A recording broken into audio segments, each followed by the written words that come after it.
Perfect. So hello, everyone. My name's Dan Stewart. I'm presenting today on the ancestral and unceded homelands of the Hunkaminam and Squamish-speaking peoples in Burnaby, where I'm grateful to live, work, and play. And today I'm presenting on the Boundary Bay Wood Debris Removal Project. This occurred in 2023. I'll be giving an overview of the project, including kind of the motivation behind it, and hopefully share some lessons learned that may be of use to others who are looking at similar projects in their neck of the woods. So to get going, let's provide the context for this project. So back in 2022, Ducks Unlimited Canada was awarded funds from the Federal Nature Smart Climate Solutions Fund. It's a bit of a tongue twister. And the unique thing about this fund is that it has these three objectives, but kind of the prevailing objective with it is number one, which is to reduce Canada's greenhouse gas emissions using natural climate solutions. And for myself as a restoration practitioner, I have to admit this was probably the first time that restoration was funded with this as the priority versus something like species at risk or salmon, which are often where funds come from. And so Ducks Unlimited within this said that they were going to restore wetland habitats in the Fraser River estuary, which was pretty vague. And they invited me to come and assist with elements of project management and offer technical expertise. So I'm not a Ducks Unlimited Canada employee. I'm a local consultant and kind of specializing in marsh ecology. And so let's move now into the rationale well, let's start with why exactly did we choose log removal? So when we think of how vague the original idea was in this project of just restoring wetlands, a lot of things could fit under that umbrella. And so we decided to move forward with log removal for a variety of reasons. One of them is that by removing logs from these smothered areas, we would facilitate marsh recovery. And in so doing, as the plants rebound, we'd increase plant matter, sediment accretion, and below ground biomass, all of which are tied into obviously ecological benefits, but carbon sequestration falls in there as well. We also wanted to focus our efforts on tidal marshes because these ecosystems are now renowned as being these highly efficient carbon sinks, especially salt marshes. We had a lot of options to consider, even just restoration projects within tidal marshes.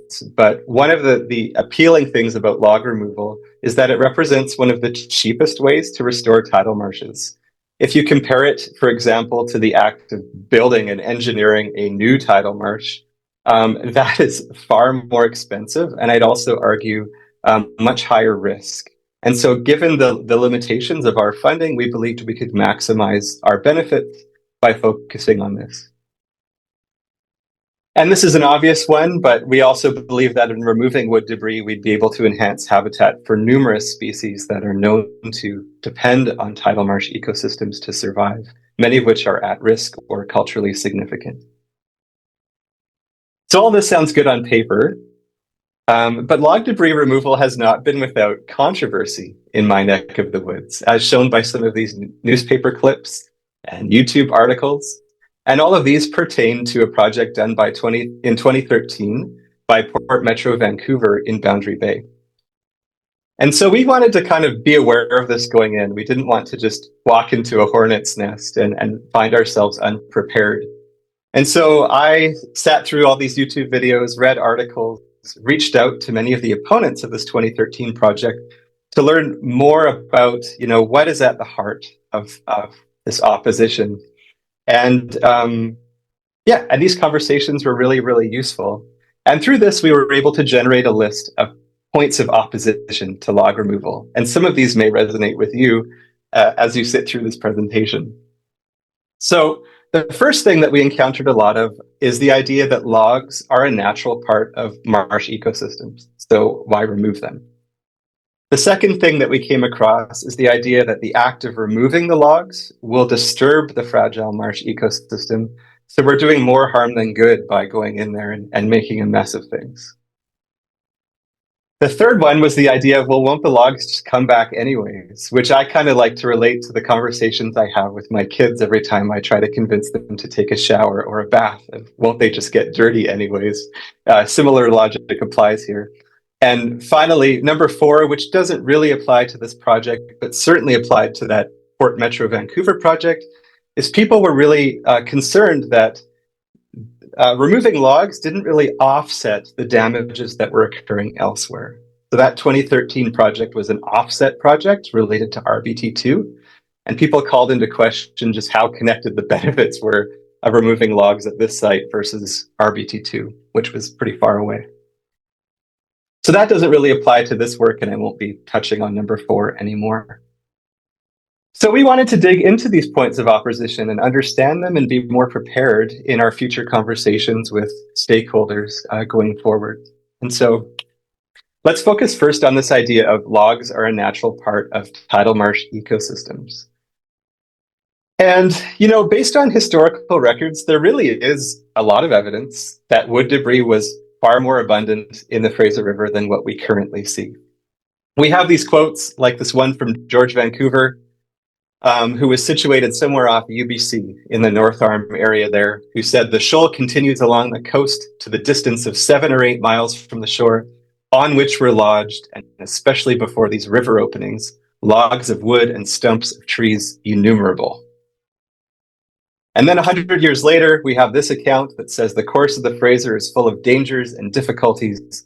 The river is as full of snags and sawyers as the Mississippi, which I assume is a lot.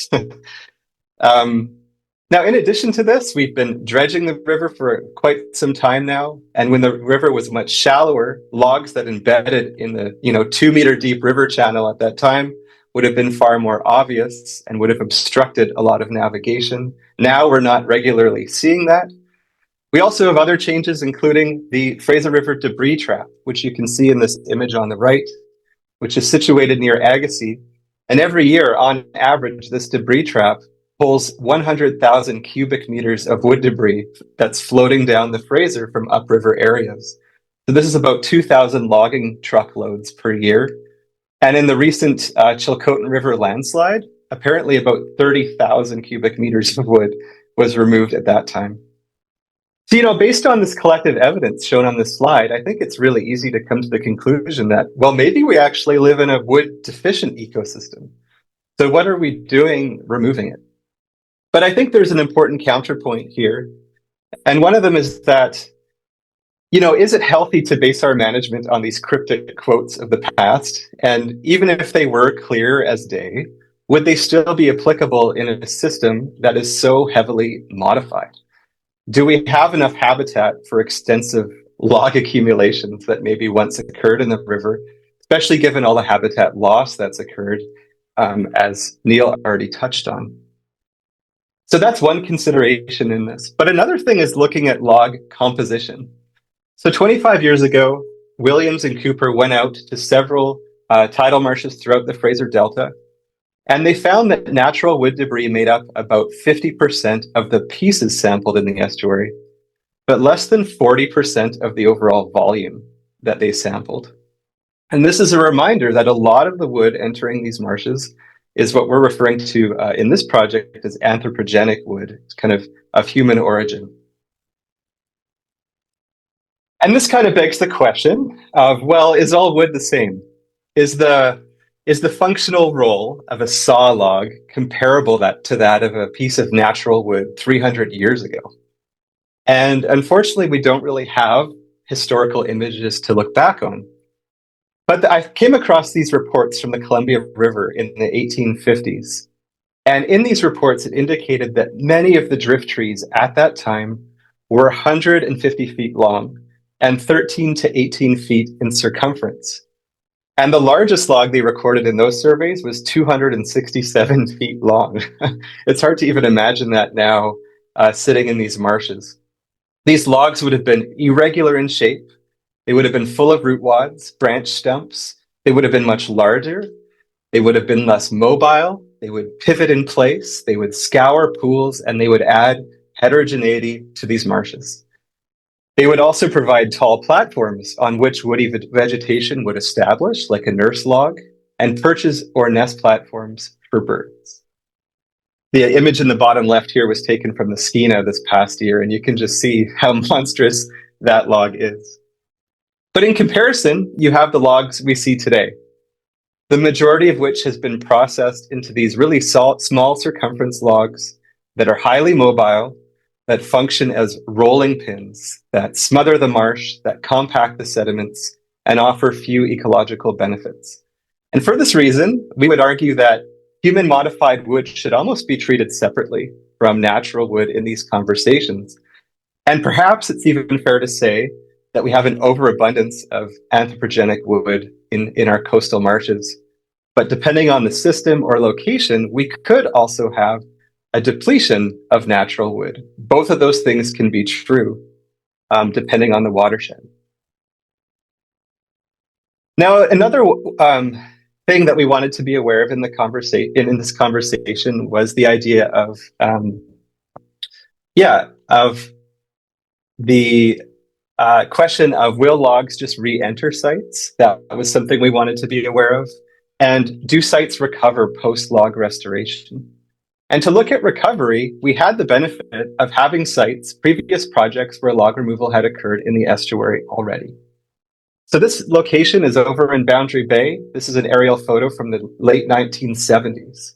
And you can see the extensive log debris in that area at the time. Then in the 1980s, Ducks Unlimited Canada and the province of BC piled up the wood in these areas, 84 hectares of wood debris, and burned it on site, which is a method that's really hard to imagine getting away with nowadays. But this is an example of one of the earliest large-scale log removal projects in the region. Now, the site also underwent log removal again in 2013 by the port. And so we had, at this site, areas of marsh that had never been smothered in recent memory, areas that were smothered in the 80s and were restored, and then areas that were restored twice in the 80s and again in 2013. And this allowed us to kind of get an understanding of the time scale in which it takes for these marshes to recover after log removal. So we collected vegetation data in these areas. And what we found is that there were no significant differences in the amount of coverage of vegetation between these three treatments, although there does appear to be a bit of a time lag, where the areas that were restored most recently appear to be on a trajectory towards achieving kind of coverage similar to the red box plot, but are maybe not quite there yet. So that's something we're just going to have to track over time. We also looked at richness and composition of species present, and we found no significant differences. So we interpreted in this that, despite how messy and impactful these works can be, including burning that was done in the 1980s, marsh recovery can happen in these projects within a decadal timescale, to the point where you wouldn't really know visually that anything had ever happened there when you visit these sites now. Now, we also wanted to address that question of, won't the logs just re-enter? And to do that, we conducted a bunch of historical imagery analyses where we tracked changes in log debris coverage over time in many previous marsh restoration sites. And through this, we were able to calculate the percent increase of log cover over time post-log removal. And what we found with sites is that on average, log reentry averaged about a 1% increase per year. So not a staggering number where all of the works that we did in removing logs would be undone within, say, 5 years or something like that. Yes, logs keep coming back, but it's fairly slow. We were also able to identify through this analysis what kinds of sites were most vulnerable to log reentry. So we found that certain parts of the Fraser Delta were more prone to log reentry, and also sites, certain designs. For example, if a marsh was an embayment, some of these embayments appear to kind of entrap log debris at higher rates than some of the more open areas that are more where logs are more mobile and able to get out. So through this work, we really believed we kind of were able to prepare ourselves for these points of opposition and move forward with this project. So I want to now touch on our site selection process. We had a long list of log removal candidate sites in the Fraser. There are no shortage of sites, let's put it that way. And what we did is we looked at several factors. We looked at nearby log reentry rates. We looked at accessibility for machinery. Our project engineers were good at advocating for this one. And for this reason, we really avoided any boat access only sites.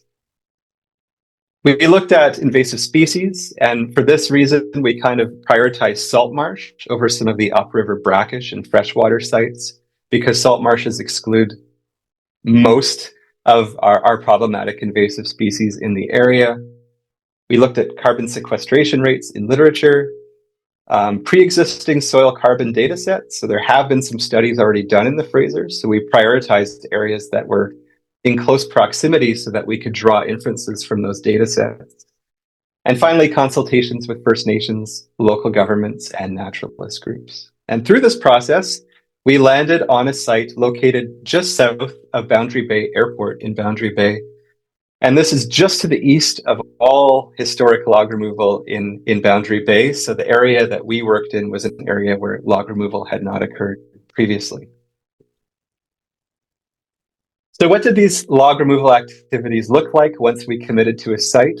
Well, first we conducted baseline monitoring, conducting surveys for Omus audwini, which is an endangered beetle, and the only mainland populations of this beetle in British Columbia occur in the Boundary Bay area. Lots of vegetation sampling. We also calculated wood volume and composition using log surveys. We went out and identified and marked pieces of LWD that we wanted to keep in place. Again, acknowledging that there's some nuance about the value of wood. We're not in here to come in with a vacuum and suck out all wood from the site and make it spotless. We want to acknowledge that wood has a place in these marshes. And so we identified them ahead of time to ensure the excavator operators didn't damage or remove them. And finally, we did a similar process with creosote and contaminated wood, where we were fearful that operators might not see them and might mix them in our wood. And so we went out and flagged them ahead of time. And so this is what it looked like. Sorry to interrupt. How much more time do you think you're going to need? Just a couple minutes. Is Perfect. that okay? Okay. Yeah, okay. Thanks. Yeah, so the excavator operators went out. They pulled in the log debris that you see here. They stacked it near the dike. And then trucks came along the dike and they loaded it. And so this was conducted over 19 days in late January, early March 2023. And so all in all, we restored 1.5 hectares of salt marsh. 48 bin trucks were loaded during this time, and about 950 metric tons of material was removed. Our wood ended up going to 3 different facilities, a biofuel one, a mulching facility, and a creosote disposal facility. And in the end, we kept about 80 pieces of large woody debris. And so this is what the site looked like immediately after restoration. I'll only briefly touch on this, but we planted the site with donor plugs extracted from a nearby marsh, shown by that orange polygon. We also planted nursery stock, and the areas in red we left to be vegetated by just natural colonization, which was the standard practice. And so we continued to monitor this site. We conducted a year of continued beetle sampling to look at the response of beetles in this area. We continue to gather vegetation data and photo monitoring opportunistically. And even after a very 5-month period, we saw that our restored areas were starting to green up quite rapidly. And we were encouraged to see that it's already on that trajectory towards resembling the reference marsh. And so these are some examples of how it greened up. This is only a 5-month difference between the photos being taken. So you can see that the recovery is quite rapid in these sites. And finally, to close, I want to just share a few brief challenges.